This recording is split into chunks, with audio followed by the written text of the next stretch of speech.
ಭಾರಿ ವಿರೋಧದ ನಡುವೆ ಪಾಕ್ ವಿರುದ್ಧದ ಪಂದ್ಯಕ್ಕೆ ಭಾರತ ರೆಡಿ. ಪಾಕ್ ಜೊತೆಗೆ ಮ್ಯಾಚ್ ಆಡೋದಕ್ಕೆ ಪಹಲ್ಗಾಮ್ ಸಂತ್ರಸ್ತೆ ವಿರೋಧ ಮಾಡಿದ್ರು. ಉಗ್ರರ ಗುಂಡಿಗೆ ಪತಿ ಕಳೆದುಕೊಂಡ ಈಶಾನ್ಯ ದ್ವಿವೇದಿ ಕಿಡಿಕಾರಿದ್ರು. ಭಾರಿ ವಿರೋಧದ ನಡುವೆ ಪಾಕ್ ವಿರುದ್ಧದ ಪಂದ್ಯಕ್ಕೆ ಭಾರತ ರೆಡಿ. ಪಾಕ್ ಜೊತೆಗೆ ಮ್ಯಾಚ್ ಆಡೋದಕ್ಕೆ ಪಹಲ್ಗಾಮ್ ಸಂತ್ರಸ್ತೆ ವಿರೋಧ ಮಾಡಿದ್ರು. ಉಗ್ರರ ಗುಂಡಿಗೆ ಪತಿ ಕಳೆದುಕೊಂಡ ಈಶಾನ್ಯ ದ್ವಿವೇದಿ ಕಿಡಿಕಾರಿದ್ರು. ಬಿಸಿಸಿಐ ನಿರ್ಣಯವನ್ನ ತೀವ್ರವಾಗಿ ವಿರೋಧಿಸಿದ ಈಶಾನ್ಯ ಆಟಗಾರರ ಮೇಲೆ ಒತ್ತಡ ಹೇರಬಾರದು ಎಂದು ಆಗ್ರಹ. ಈ ಮ್ಯಾಚ್ ಆಡೋದಕ್ಕೆ ಬಿಸಿಸಿಐ ಒಪ್ಪಬಾರದಿತ್ತು ಎಂದ ಈಶಾನ್ಯ. ಆದರೆ ಐಸಿಸಿ ನಿಯಮಗಳಿಗೆ ಅನುಗುಣವಾಗಿ ಪಾಕ್ ವಿರುದ್ಧ ಪಂದ್ಯ ಹೀಗಂತ ಹೇಳಿಕೊಂಡಿದೆ ಬಿಸಿಸಿಐ ಕೇಂದ್ರ ಸರ್ಕಾರ. ಭಾರಿ ವಿರೋಧದ ನಡುವೆಯೂ ಕೂಡ ಪಾಕ್ ವಿರುದ್ಧದ ಪಂದ್ಯಕ್ಕೆ ಭಾರತ ರೆಡಿ. ಮರೆಯೋದಕ್ಕೆ ಸಾಧ್ಯವಿಲ್ಲ. ಪಹಲ್ಗಾಮ್ನಲ್ಲಿ ವಿರೋಧಿ ಪಡೆಯೊಂದು ಮರಣ ಮೃದಂಗ ಬಾರಿಸಿದ್ದು ಅದೆಷ್ಟೋ ಭಾರತೀಯರ ಕನಸಿಗೆ ಬೆಂಕಿ ಇಟ್ಟಂತಹ ಸಂದರ್ಭ.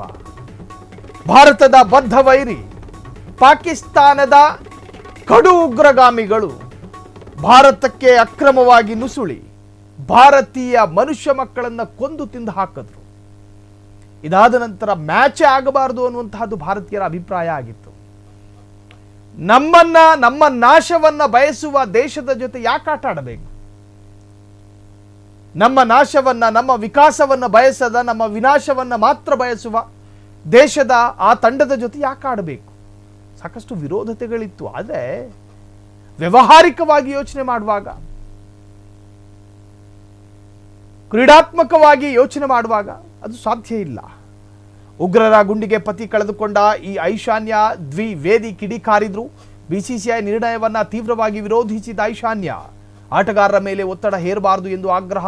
ಈ ಮ್ಯಾಚ್ ಆಡೋದಕ್ಕೆ ಬಿಸಿಸಿಐ ಒಪ್ಪಬಾರದಿತ್ತು ಎಂದ ಈಶಾನ್ಯ. ಒಪ್ಪಬಾರದಿತ್ತು ಅನ್ನುವಂಥ ಒಂದು ಅಭಿಪ್ರಾಯ ಸಂತ್ರಸ್ತೆಯದ್ದು. ಸೊ ಆದರೆ ಐಸಿಸಿ ನಿಯಮಗಳಿಗೆ ಅನುಗುಣವಾಗಿ ಪಾಕ್ ವಿರುದ್ಧ ಪಂದ್ಯ ಹೀಗಂತ ಹೇಳಿಕೊಂಡಿದೆ ಬಿಸಿಸಿಐ ಕೇಂದ್ರ ಸರ್ಕಾರ. ಭಾರತದ ಯಾರೇ ಭಾರತೀಯರಿಗೂ ಆಗಲಿ ತಮ್ಮ ದೇಶದ ವಿರೋಧಿ ದೇಶವನ್ನು ನಿರಾಕರಿಸುವಂತಹ ಹಕ್ಕಿದೆ, ಮೂಲಭೂತ ಹಕ್ಕದು. ಸೊ ಈಕೆ ಸಂತ್ರಸ್ತೆ, ಈಕೆ ತನ್ನ ಅಭಿಪ್ರಾಯವನ್ನು ಅತ್ಯಂತ ಸ್ಪಷ್ಟವಾಗಿ ವ್ಯಕ್ತಪಡಿಸಿದ್ದಾಳೆ. ಬಿಸಿಸಿಐ ಇದನ್ನು ಒಪ್ಪಬಾರದಾಗಿತ್ತು. ಅಭಿಪ್ರಾಯ ಚೆನ್ನಾಗಿದೆ. ನಮ್ಮ ಶತ್ರು ದೇಶ ನಮ್ಮ ಭಾರತೀಯರನ್ನ ಕೊಂದು ಮುಗಿಸಿದ ಆಕೆ ಸಂತ್ರಸ್ತೆ, ನೋವನ್ನು ಅನುಭವಿಸಿದ ಹೆಣ್ಣುಮಗಳು.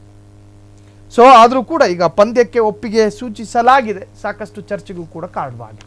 ಕ್ಷಣ ಕ್ಷಣದ ಸುದ್ದಿಗಳಿಗಾಗಿ ಫ್ರೀಡಂ ಟಿವಿ ಸಬ್ಸ್ಕ್ರೈಬ್ ಮಾಡಿ, ಲೈಕ್ ಮಾಡಿ ಹಾಗೂ ಫಾಲೋ ಮಾಡಿ. ಹೊಸ ಸುದ್ದಿಗಳ ನೋಟಿಫಿಕೇಶನ್ಗಾಗಿ ಬೆಲ್ ಐಕಾನ್ ಮೇಲೆ ಕ್ಲಿಕ್ ಮಾಡಿ.